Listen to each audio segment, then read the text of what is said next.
For Pacifica Radio, I'm Christina Onnested. The United Nations nuclear watchdog is calling for a security zone around Europe's largest nuclear power plant in Zaporizhia, Ukraine. After a UN inspection at the plant last week, it's been under heavy shelling since Russia invaded Ukraine. Christopher Martinez has more. Increasing attacks on Ukraine's largest nuclear power plant have led to fears of a potential nuclear disaster as Ukraine and Russia trade blame. Rafael Grossi is Director General of the IAEA. My appeal is to work together on the protection of the Zaporizhia nuclear power plant through the establishment of a nuclear safety and security protection zone. Grossi says the safety protection zone is not demilitarization, though he says it could be a step towards that. Grossi describes it as a bubble around the plant.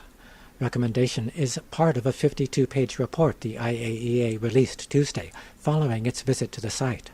UN Secretary-General Antonio Guterres told the Council he remains gravely concerned about the situation around the plant, including reports of recent shelling. Any damage, whether intentional or not, to Europe's largest nuclear power plant in Zaporizhia or to any other nuclear facility in Ukraine could spell catastrophe. All steps must be taken to avoid such a scenario. Common sense and cooperation must guide the way forward.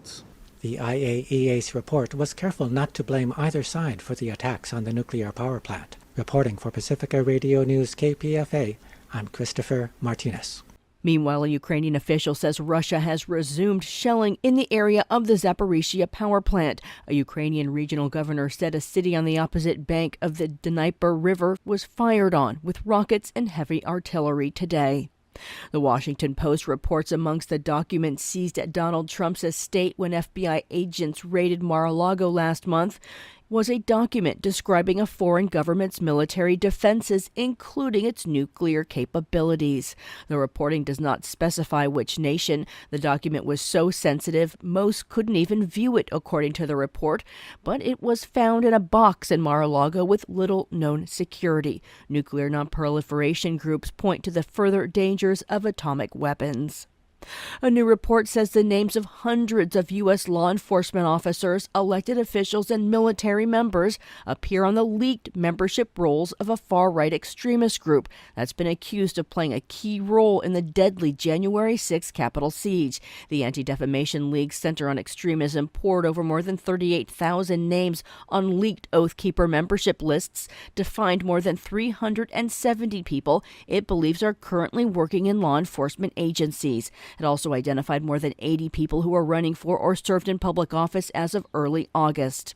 The membership information was compiled into a database published by the Transparency Collective Distributed Denial of Secrets. Several people told the Associated Press they were briefly members years ago and are no longer affiliated with the group, some finding its views too extreme. Several of its members, including its founder, are on trial related to their role in the deadly January 6th attack.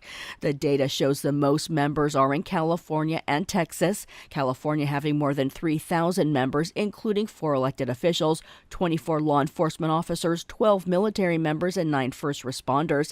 Texas has more than 3,300 members, including 8 elected officials, 33 law enforcement officers, 10 military members, and 7 first responders.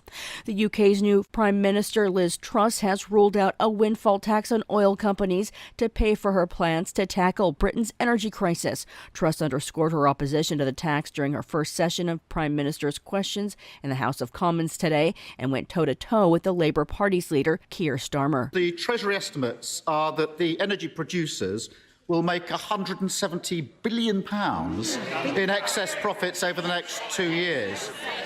She knows that every single pound in excess profits she chooses not to tax is an extra pound on borrowing that working people will be forced to pay back for decades to come. More borrowing than is needed. That's the true cost of her choice to protect oil and gas profits, isn't it? Mr. Speaker, the reality is that this country will not be able to tax its way to growth. The way Earlier, Truss met with her cabinet for the first time. She's appointed a government diverse in race and gender. For the first time, none of the UK's great offices of state, Prime Minister, Chancellor, Foreign Secretary, and Home Secretary, is held by a white man. I'm Christina Onnested, reporting for Pacifica Radio.